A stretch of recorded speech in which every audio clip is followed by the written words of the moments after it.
Olá, eu sou Ana Carolina Braga. Hoje, olha, estou num lugar diferente, esse cenário bonitão aqui, o escritório da doutora Edilene Gualberto, que está me recebendo para a gente bater um papo, conversar. Muito obrigada por receber a gente aqui.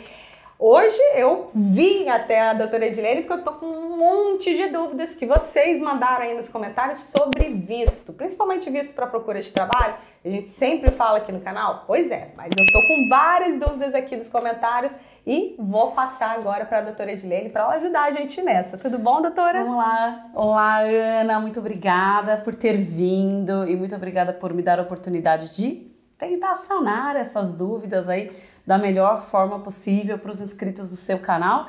É sempre um prazer recebê-la e dar uma entrevista para você. Muito obrigada pela oportunidade. Eu agradeço imensamente estar aqui no escritório da doutora, batendo esse papo.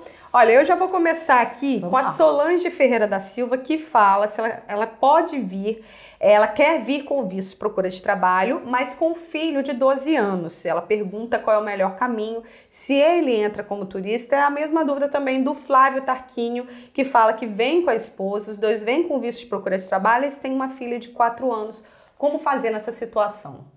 Pronto, vamos lá. É uma situação mesmo muito delicada do visto de procura de trabalho. Já passou da hora do governo se pronunciar sobre isso, nós não tivemos nenhum pronunciamento oficial. Assim, quando o governo criou esse visto, a princípio ele não falou nada de família. Publicou e nós começamos a pedir o visto de procura de trabalho com o visto de acompanhamento familiar. Mais ou menos 30 dias, os consulados devolveram todos os processos de visto de acompanhamento familiar, dizendo que para esse visto de procura de trabalho não tinha acompanhamento familiar, o que deixou claro que a intenção do governo era que os pais viessem, encontrassem um trabalho, se legalizassem e depois trouxessem a família. Ou vinha o esposo, ou vinha a esposa e depois trouxesse o restante. Então foi isso que o governo deixou claro no começo. Mas Ana, como separar uma família?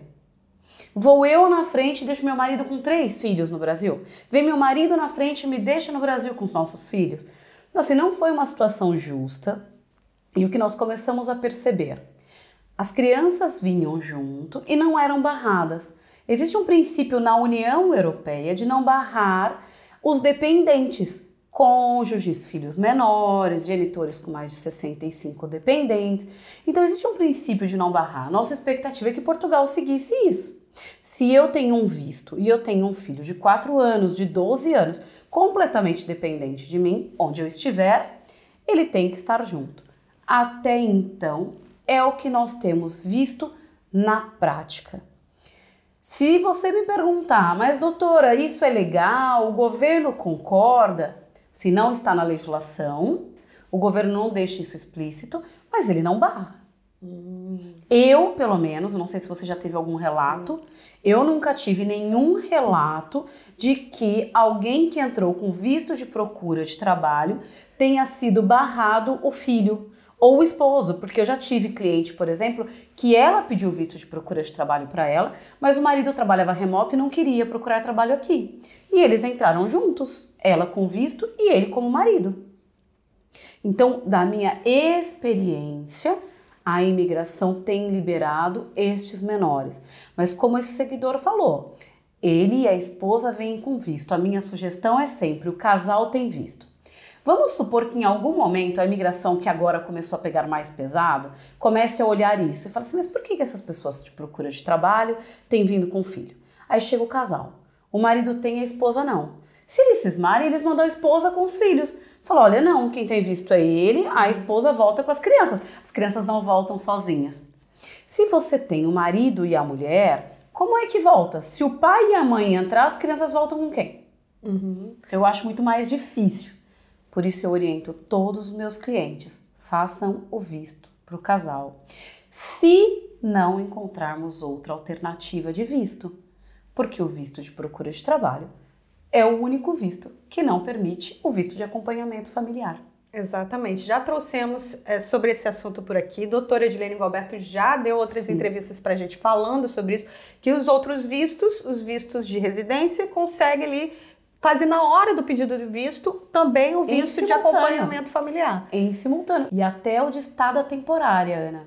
consegue visto de acompanhamento familiar. Ah, vem para ficar 6 meses, ficar 7 meses, é um curso, vai dar aula, ou é um trabalho temporário, também consegue o acompanhamento familiar. É o visto de procura de trabalho que o governo não liberou. Então, antes de bater o martelo e dizer, olha, vem com o visto de procura de trabalho, eu procuro sempre entender se algum outro visto atende essas famílias. Exato. Porque se atender, visto principal e de acompanhamento familiar para todo mundo. Nenhum outro enquadra, vem com visto de procura de trabalho, se é uma mãe sozinha, faz procura de trabalho, e hoje eu tenho visto os filhos entrarem.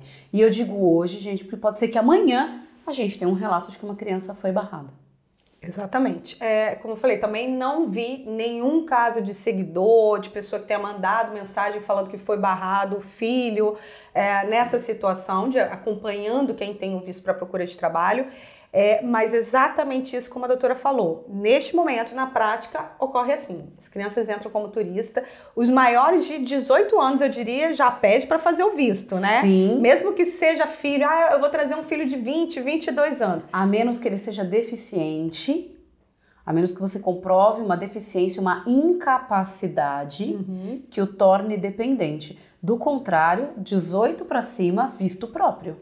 Exatamente. Então, olha direitinho o perfil, não sabe como ver qual é o melhor perfil para você de visto ali, conversa com a assessoria, faz um trabalho, uma videochamada, uma consultoria onde você consiga identificar ali se no seu perfil, olha, peraí, mas alguém vai para estudar, será que não é melhor pegar um visto de estudante onde consegue pegar o de acompanhamento familiar para toda a família? É isso. Pode ser interessante. Recentemente eu atendi uma família que o pai e a mãe pediu visto de procura de trabalho e as 2 filhas estavam matriculadas na universidade.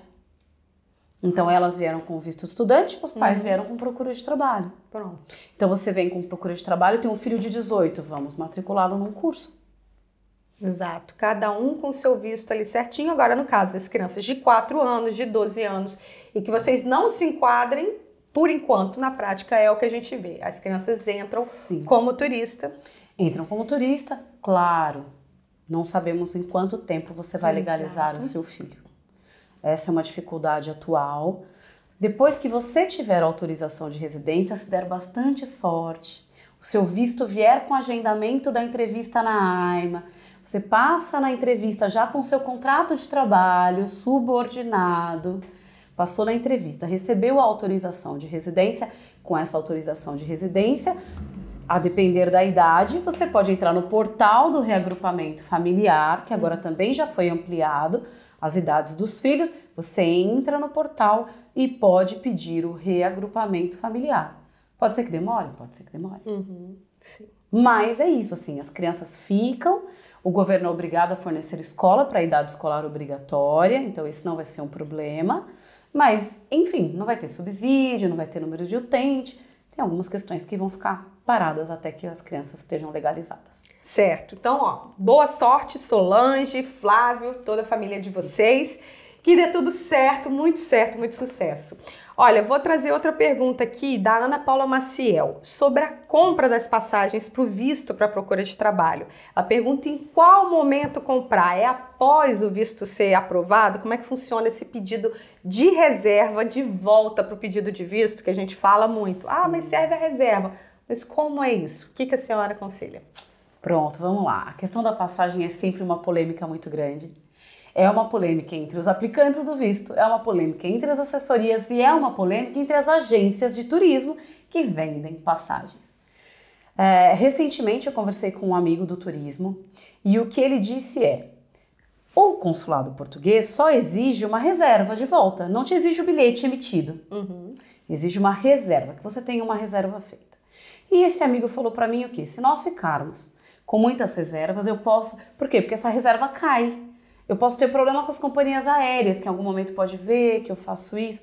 Mas enfim, eu sei que tem agências de turismo que faz a reserva. E ela te cobra uma taxa de administração dessa reserva. Pode não ser o ideal para a agência, pode não ser o ideal para as companhias aéreas, mas diante dessa exigência, para mim, sem fundamento do consulado português, o ideal é que você consiga um agente que faça apenas a reserva, que não te venda a passagem. Isso eu estou falando da passagem de regresso, a de volta para o Brasil, que é a exigência. Porque a passagem de vinda você só pode comprar com visto na mão. Ok? Pessoal, isso é muito importante. A passagem para vir para Portugal só deve ser comprada quando o seu visto chegar. Até lá, o visto não é garantido, ele pode ser indeferido. Você não tem prazo, o consulado não se compromete com prazo. Então, pode ser que esse visto leve 60, 90, 120 dias para sair. Então, não compre a passagem de vinda. O que ele exige? A passagem de regresso. E ele não exige o bilhete emitido. Ana, vai fazer 2 anos que esse visto foi publicado. Nesses 2 anos, eu tive apenas um cliente de dezenas em que eu já atendi, apenas um, na VFS do Rio de Janeiro, que é no consulado do Rio de Janeiro, pediu o bilhete. Só um. Todo o resto aceitou uma reserva. Então, da minha experiência, é uma coisa que vale muito a pena. Por quê? Porque a reserva custa imensamente mais barato do que a emissão do bilhete. Agora, eu não consegui uma agência que faça essa reserva. Compre uma passagem flexível. Compre aquela passagem que ela é mais cara, mas que ela te permite a mudança. Eu sei que, em geral, a passagem permite, mediante o pagamento de uma multa, eu acho que em torno de $500 para você fazer alteração por passagem. Então, essa já fica mais cara. Muito, Então, verifique sempre se uma passagem dessas flexíveis, porque se for para comprar a passagem efetivamente, tem que ser flexível. Você não tem data. A gente já falou também aqui, outros advogados também já recomendaram aqui, essa passagem flexível, que é essa reembolsável, ela vai ser mais cara do que aquela em super promoção que você pega, mas você consegue alterar se o seu pedido de visto demorar, se ele não conseguir cumprir ali com aquele horário, e você também consegue, ao chegar aqui, conseguir o seu trabalho, vai lá pedir a sua autorização de residência, você consegue cancelar, inclusive, essa de volta, tendo reembolso. Então, existe essa possibilidade, mas é isso, não é necessário comprar passagem no pedido de visto. Não é necessário. E nem recomendado, inclusive, já comprar passagem do que vai vir, eu sei que fica mais barato comprar ida e volta, mas assim, e pelo amor de Deus, eu sei que tem as agências que fazem o cancelamento da volta. Essas passagens de ida e volta canceláveis pode ser um risco muito grande. Então assim, eu não aconselho essa passagem cancelável, emite no dia, cancela no outro, isso pode ser um problema, o consulado pode desconfiar, a imigração pode desconfiar. Então, eu não sugiro que seja feito isso. Mas eu sei que é um custo, eu sei que é uma coisa complicada, mas o consulado não exige o bilhete. E vocês podem estar se perguntando, mas por que o consulado exige essa passagem de volta? Porque, em tese, o visto de procura de trabalho tem uma validade de 120 dias, prorrogáveis por mais 60. Se você não conseguir um emprego nesse período, você volta. Na prática, isso acontece? Não. Na prática, você entra e fica até conseguir um emprego, até passar na entrevista. Tá? Porque hoje os prazos estão prorrogados no país até 30 de junho de 2025. Então, na prática, as pessoas ficam. Pode ser que daqui a um ano isso esteja válido e na prática aconteça, pode ser. Mas hoje não. Mas como a regra é essa, se você não conseguir um emprego, você tem que voltar. Por precaução, o consulado faz o quê? Então, eu quero a sua passagem garantida de volta. Se você tiver que voltar, agora como é que você vai estimar esse prazo de volta? A gente não tem prazo para emissão do visto, como é que você vai estimar a volta? Então, tem que ser uma reserva, tem que ser algo flexível, tem que ser algo reembolsável ou remarcável. Exato. Bom, vamos lá, o Forex, ele fala, sou angolano, meu visto de procura de trabalho veio sem agendamento. Qual a melhor forma de eu conseguir? Muita gente fala, não só o visto para procura de trabalho, mas outros também, mas a gente vê bastante aqui de pessoas chegando sem o agendamento na AIMA. O que é preciso fazer para conseguir esse agendamento? É isso. Então, assim, o que eu tenho notado é que depois de todas as medidas judiciais contra a AIMA aqui em Portugal, eu vou falar um pouquinho mais disso, mas assim, depois disso, a gente percebe que eles começaram a se mexer. Os últimos vistos de procura de trabalho que nós recebemos dos nossos clientes aqui na assessoria já vieram com agendamento. O que não estava acontecendo há meses os vistos de procura de trabalho vinham sem agendamento. E aí, nos últimos vieram, e a gente está aqui torcendo para que continue assim, porque é um avanço. Os agendamentos agora, Ana, estão para junho, julho do ano que vem. Mas já vem com agendamento. Isso é para mostrar que esse prazo de 120 dias prorrogáveis por 60 também não se aplica na prática. Se eu recebo um visto agora em outubro e o meu agendamento é para julho, eu já extrapolei esse prazo. Exato. Mas o fato de ter o agendamento te deixa regular no país. Então a gente tem notado isso e eu espero que seja uma iniciativa que não se acabe, que todos os vistos venham com agendamento. Então essa é uma primeira coisa. Veio sem. Este ano, Ana, a AIMA só abriu vaga 2 vezes. Nós estamos no mês 10, nós estamos finalizando outubro e só abriu 2 vezes vaga. Nessas 2 vezes as vagas não duraram 48 horas e ninguém conseguia falar. Sempre pelo telefone, Sempre né? Que você por tem que fazer telefone. 500, 600 ligações. Aqui na assessoria, cada um da equipe faz de 500 a 900 ligações ao dia e não consegue falar. Virou um esquema meio da sorte. Alguém consegue ser atendido e marca, aí marca 3 e assim, mas não adianta. Não adianta, a gente não consegue falar. E logo acaba e as pessoas continuam sem vaga. Então, o que nós temos feito hoje? As medidas judiciais. Então, existe uma medida judicial, é um processo administrativo dentro do jurídico. Então, é uma intimação como uma medida urgente. Então, a gente tem que ter um motivo urgente e todos temos, porque o nosso direito de ir e vir está impedido, o nosso direito do acesso à saúde está impedido, o nosso direito ao acesso a benefícios está impedido. A gente tem uma série de direitos e garantias constitucionais portuguesa que é impedido quando nós não temos autorização de residência. E se para ter autorização nós temos que ter um agendamento, nós entramos com uma medida judicial que intime a AIMA a conseguir este agendamento. Hoje é o que tem funcionado, a gente tem que obedecer as regras. Então, olha, a AIMA tem um prazo para fazer isso. Então, a gente só vai entrar com a ação se o prazo for extrapolado. A gente tem que provar que a gente tentou administrativamente. Vamos provar o que a gente fez. E aí dizer para o juiz que, olha, nós tentamos o que podíamos, não conseguimos, a razão urgente é essa, o que está impedido é isso e eu preciso que o juiz intime. Ela é intimada, em geral, quando a AIMA é intimada, ela promove o agendamento e a gente já recebe o e-mail com o agendamento dos clientes. A Carol Dantas, ela se mostra também apreensiva com essa situação, ela fala que ela está aguardando o visto dela, ela pergunta, e se não conseguirmos o agendamento dentro dos 120 dias? Mas é isso que a senhora falou, que tem esse decreto que ainda prorroga, né, toda a documentação de estrangeiros aqui, inclusive esses vistos, né? Então, a pessoa não vai ficar ilegal. Até 30 de junho de 2025, não fica ilegal por força desse decreto.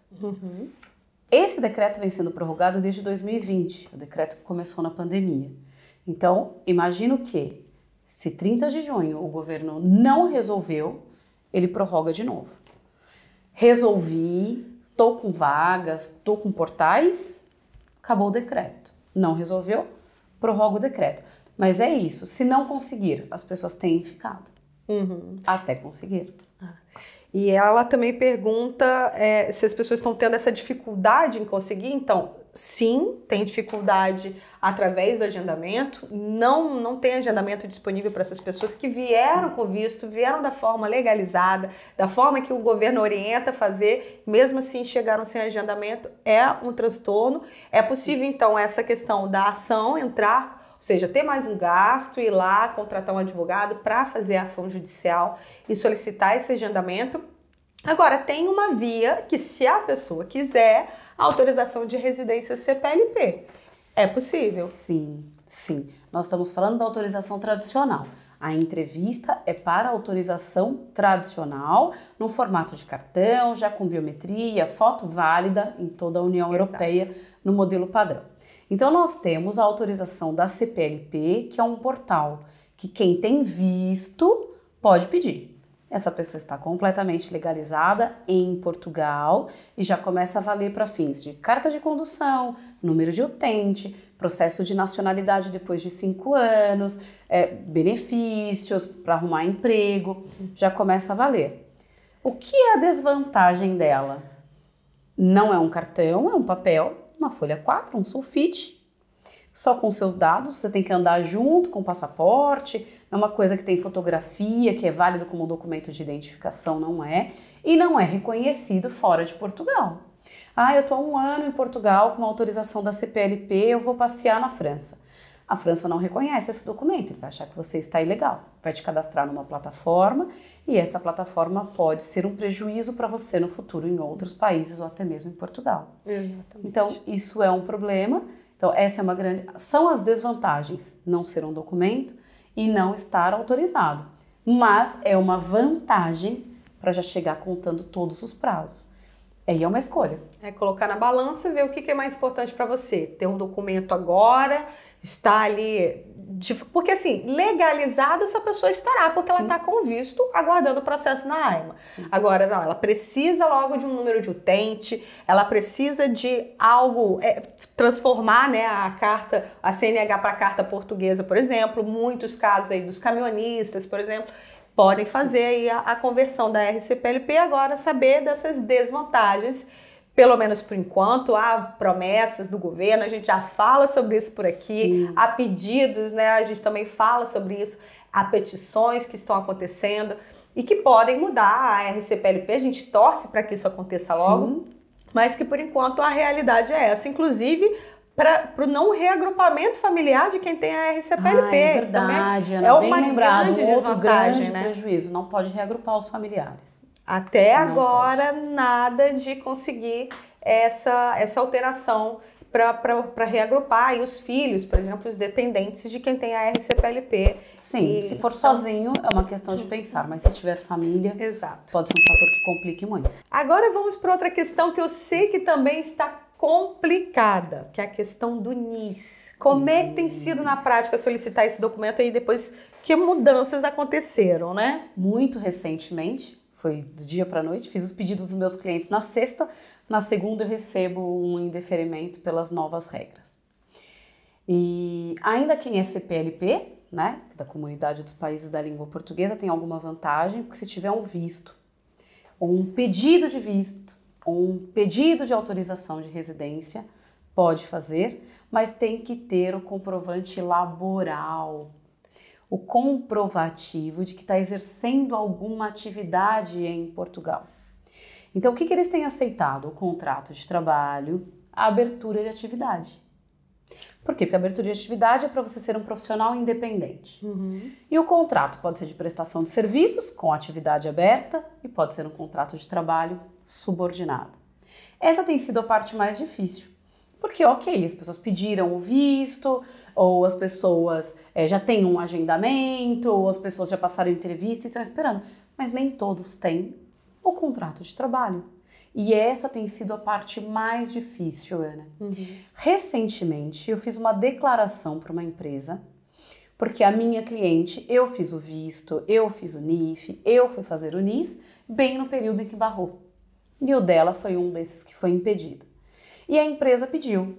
Eu fiz uma declaração para a empresa dizendo que eu era advogada dela, quais eram as regras atuais, coloquei o print da tela, dizendo, olha, de acordo com as novas regras da segurança social, só pode nestes casos. Então, eu me comprometo em fazer o pedido do NIS, tão logo ela assine o contrato de trabalho com a vossa empresa.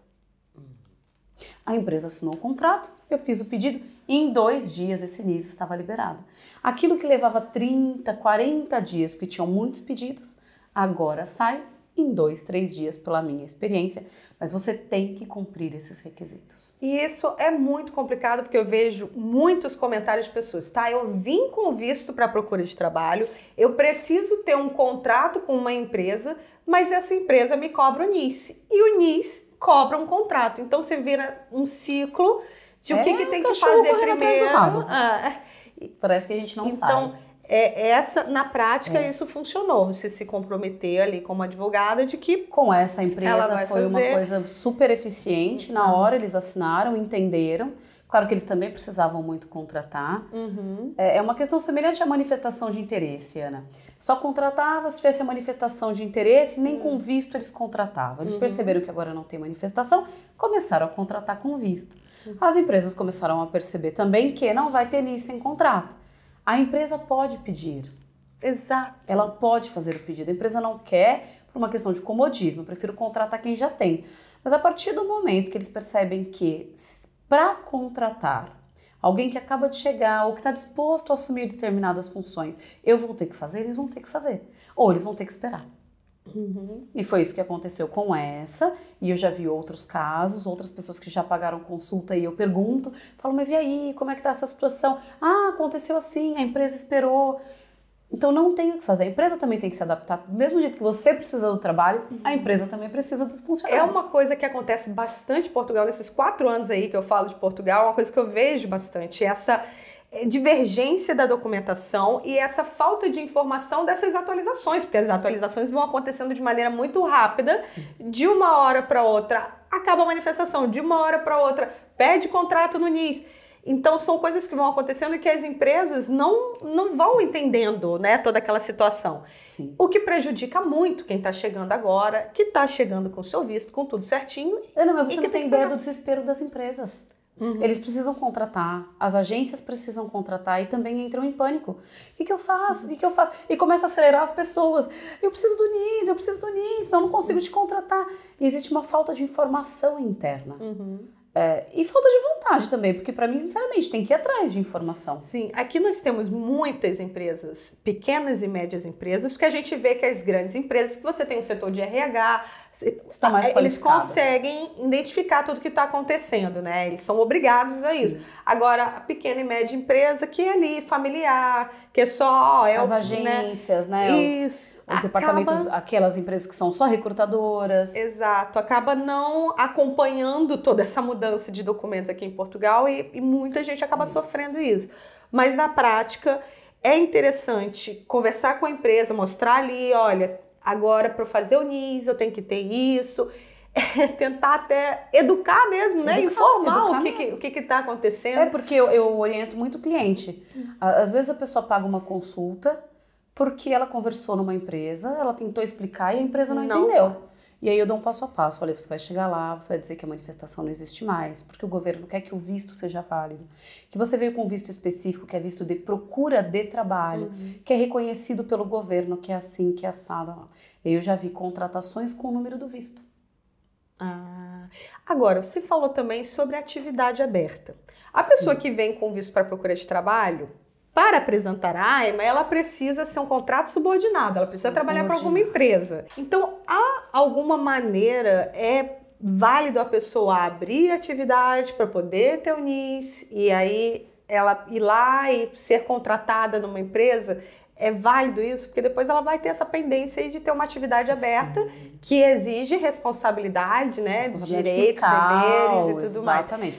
A atividade, para quem não ouviu ainda esse termo, é como se fosse um MEI no Brasil. Traçando um paralelo, é o mais parecido. No primeiro ano tem isenção da segurança social, que para mim é um prejuízo, porque aí você também não tem direitos na segurança social, que seria a previdência, mas é isento.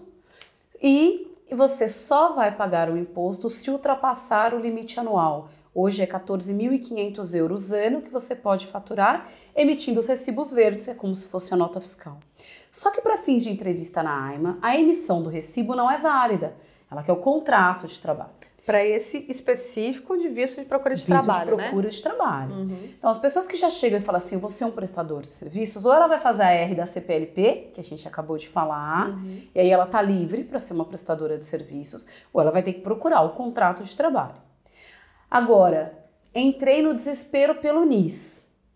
Pode ser válido abrir atividade para este fim. Só que você também, lá no site, diz abrir atividade e emitir recibo verde. Então, você vai ter que apresentar atividade, pelo menos 1 ou 2 recibos emitidos. E apresentar no site da Segurança Social para fazer o seu pedido de NIS. Essa atividade pode ser suspensa e cancelada. Então, você pode ir lá e suspender e cancelar para não gerar cobrança da Segurança Social depois de 1 ano, porque vai gerar cobrança automática depois de 1 ano, para você não ter pendências fiscais.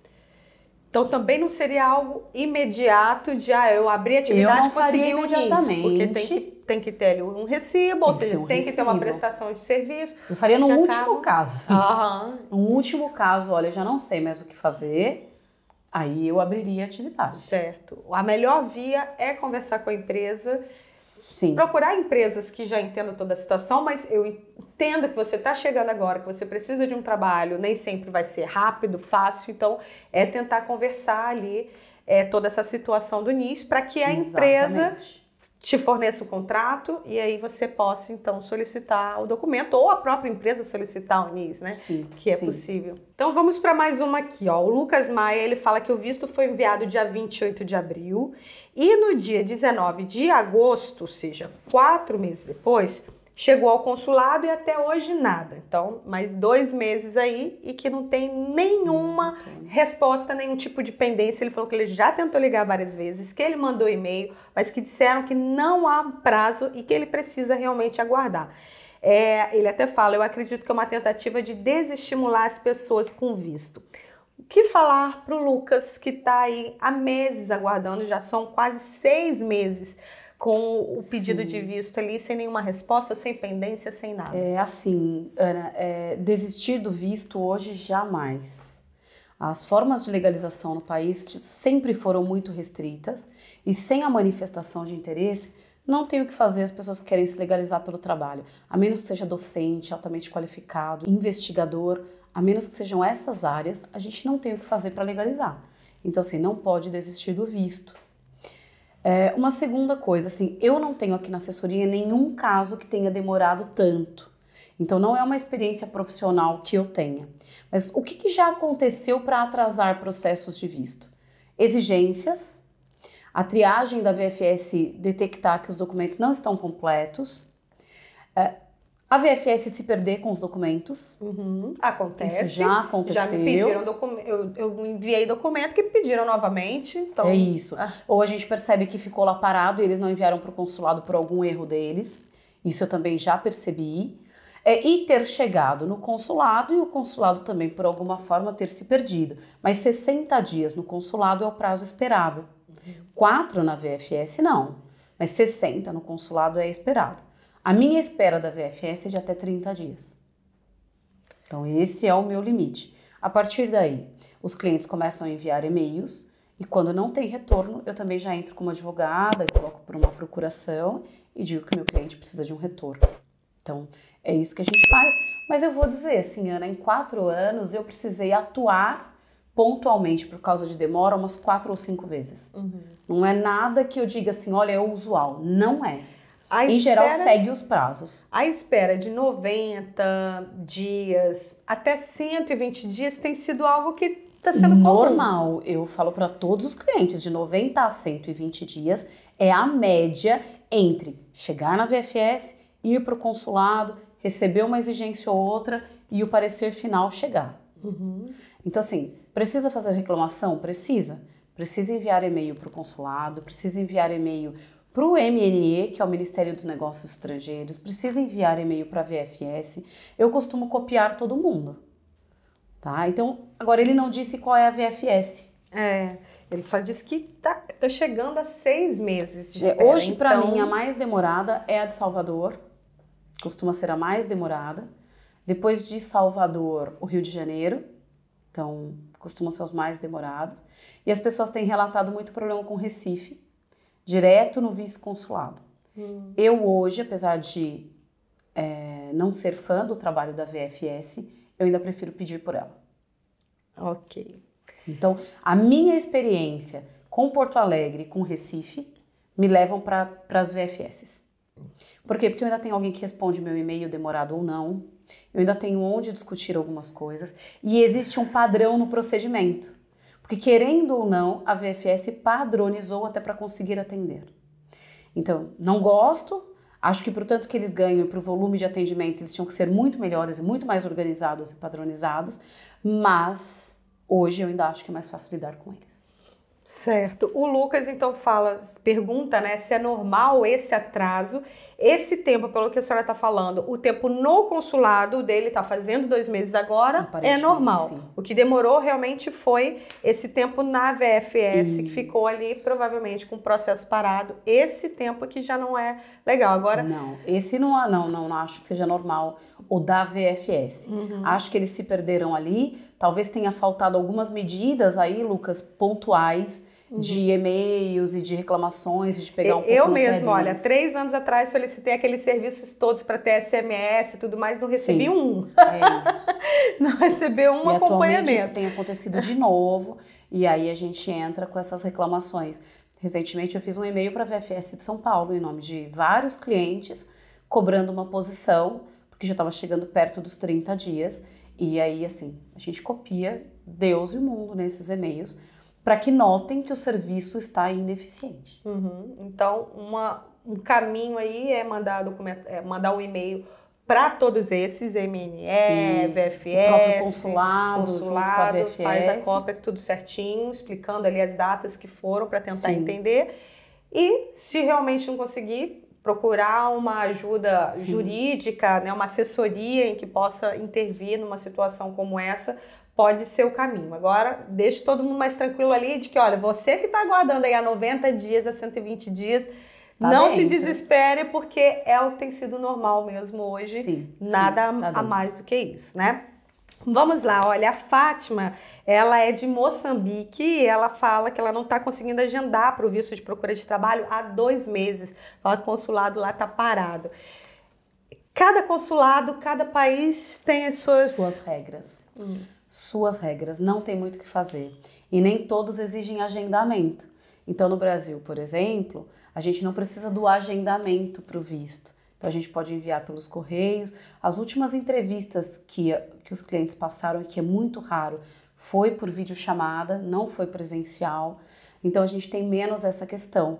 Então, por isso, ainda que eu enfatizo que eu gosto da VFS, gosto não, mas que eu prefiro fazer por eles, porque a gente envia pelos correios ou agenda e entrega esse documento, mas não depende desse agendamento final. Cada país tem o seu e cada consulado tem a sua estratégia.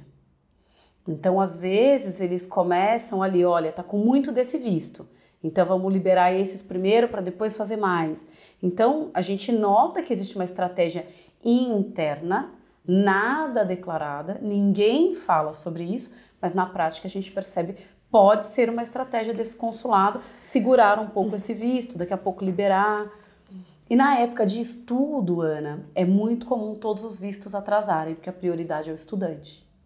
Agora nós saímos disso, mas até setembro a prioridade era estudante e as coisas ficavam mais travadas em todos os consulados para os outros vistos. Bom, eu já deixo aqui meu boa sorte para Fátima, para o Lucas, para todo mundo aí que mandou a mensagem, mandou o comentário que a gente está trazendo aqui. Para terminar, eu queria trazer essa aqui da Rogila Silva. Fala, todos os vistos podem ser encaminhados com carta de motivação? Fala um pouco sobre essa carta de motivação e quando a senhora acha que é válido. Eu costumo dizer que a carta de motivação é o coração do pedido do visto. Se ela não pulsar, o seu pedido, para mim, está fadado ao indeferimento. E por que eu digo isso, Ana? Quando nós enviamos documentos, imagine você recebendo, eu tenho cliente que a gente monta processo desse tamanho, você recebe tudo isso. E você olha tudo aquilo e você tem que entender sozinha. O que é isso? Ele colocou um contrato de aluguel. Por que ele colocou um contrato de aluguel? Nossa, esse contrato de prestação de serviço, o que isso está fazendo aqui? Nossa, mas não tem um olerite? O que é esse extrato? De onde surgiu esse dinheiro? Nossa, ele tem muito dinheiro na conta, mas veio do quê? A declaração de imposto de renda dele não tem nada. Você permite que o consulado tire conclusões por você quando você não explica. É como entrar com uma ação judicial e deixar para o juiz entender por que existe uma petição inicial, uma contestação, uma réplica, que é o que a gente faz na justiça. Para que a gente possa esclarecer, para que o juiz possa ler e tomar uma decisão no final. Se eu só mando documentos, eu estou permitindo que ele tome essa decisão. Baseado naquilo que ele olha e que ele entende do jeito dele, porque a interpretação é dele e é livre. Então, para mim, a carta de motivação tem que ir em todos os processos. Muito explicadinha, muito. Ela vai contar a sua história ali, vai resumir aquele tanto de documento solto, ela que vai unir aquilo tudo e a pessoa olhar e entender. É como se ela costurasse as coisas. Olha, esse vem aqui, esse vem aqui. Então, assim, no meu canal eu tenho um vídeo falando daquilo que eu sugiro que tenha na carta de motivação, porque fica um pouco mais longo. Então tem lá, olha, coloca isso, coloca isso, coloca isso. As coisas que eu acho importante. Porque assim, aqui na assessoria sou eu quem elabora essa carta de motivação de cada cliente, baseado no perfil de cada um, para explicar cada coisa. Às vezes eu monto uma tabela dentro dessas cartas. Por quê? Porque eu acho que é a única forma que eu tenho de explicar, evitar exigências, evitar questionamentos. Então, para essa inscrita, como é que é o nome dela? Rogila Silva. Rogila Silva. Na minha opinião, faça uma carta de motivação muito bem feita. Muito bem elaborado e vai te ajudar muito no processo. E serve para todos os vistos. Viu por que você tem que mandar aí as suas dúvidas aqui nos comentários? Pois é, porque eu tô sempre convidando assim, ó, especialistas, profissionais que sabem muito sobre o assunto para vir aqui tirar todas essas dúvidas. Vou deixar o seu link desse vídeo da carta de motivação aqui nos comentários para o pessoal acabar e ir lá entender como é que faz essa carta de motivação, caprichar no processo de visto. Eu deixo aqui meu muito boa sorte a todos vocês que estão nessa parte do planejamento, vindo para cá. Para quem já está em Portugal, está aí na pendência desse NIS, toda a documentação, super boa sorte também, muito sucesso. Agradeço imensamente, doutora Edilene Gualberto, receber a gente aqui no escritório. Agradeço mais uma vez, Ana, também quero desejar boa sorte para todo mundo. O que precisar de apoio jurídico, busque um advogado mesmo. Tem muita assessoria no mercado hoje, oferecendo diversos serviços sem sequer entender o que é uma lei do estrangeiro. Então, busque ajuda de especialistas. Eu estou por aqui, mas tenho diversos colegas muito bons. Então, busque sempre um apoio de qualidade. Obrigada, boa sorte para todo mundo. Eu estou sempre à disposição. Muito obrigada. Eu sou Ana Carolina Braga, esse é o canal Posso Te Mostrar. Eu te vejo na próxima. Tchau!